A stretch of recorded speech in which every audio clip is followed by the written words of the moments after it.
కోడి పిల్లలు ఉంటాయా? ఉండవు. కోసేదా పండు? కోసాయి. ఎన్ని కావాలి నీకు? 2 కావాలా? సరే అయితే. తాటికాయలు అయితే నేను కోద్దామని చూశాను, నా వల్ల అయితే అవ్వలేదు. ఒక ఘాటు పెట్టబోయితేనే చెయ్యి అయితే కోసుకున్నాను.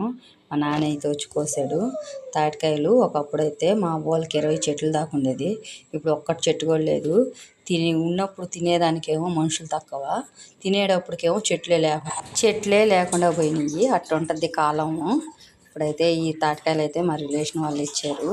కొద్దామని కోస్తే బాగా ముదిరిపోయింది. ఇంక పాప వాళ్ళు తింటే కడుపు నొప్పి వస్తుందని అయితే నేనైతే ఒకటి పెట్టాను. మేము కూడా అయితే ఈ సీజన్లోకి వెళ్ళలేదు. బెంగళూరులో అయితే 100కి 3 ముంజులని కొనుక్కొని తిన్నాము. ఊర్లో వచ్చి తిందామని చూస్తే అస్సలకి చికెన్ కూడా చిక్కటం లేదు. నిన్నైతే గెన్సిగడ్డలు తంపటేసాము. గెన్సిగడ్డలు ఎప్పుడైనా మీరు తంపటేసుకొని తినున్నారా? తినుంటే ఒక కామెంట్ అయితే పెట్టండి. మా వీడియోస్ కానీ నచ్చినట్లయితే లైక్ చేయండి, షేర్ చేయండి, సబ్స్క్రైబ్ చేసుకోండి. గెన్సిగడ్డలు అయితే ఉడకబెట్టి ఉండేదానికంటే తంపటేసుకొని లేదా పొయ్యిలో కాల్చుకొని తింటే చాలా బాగుంటుంది. ఒక 2 రోజులైనా బయట ఉన్నా కూడా ఏం కాదు. అదే ఉడకబెడితే బంక అయితే సాగిపోతుంది. ఇది కొంచెంగా మాడింది, అయినా బాగుంది. మా పాపకి అయితే పెట్టేసాను. ఇది చాలా బాగుందని చెప్తా ఉంది.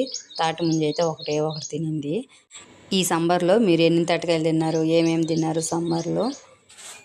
మేమైతే చిన్నప్పుడు బాగా తిన్నాము. ఇప్పుడు మా పిల్లలకేమో కొని పెట్టాల్సి వచ్చింది. అట్లా అయిపోయింది కాలము. మా వీడియో కానీ నచ్చినట్లయితే లైక్ చేయండి, షేర్ చేయండి,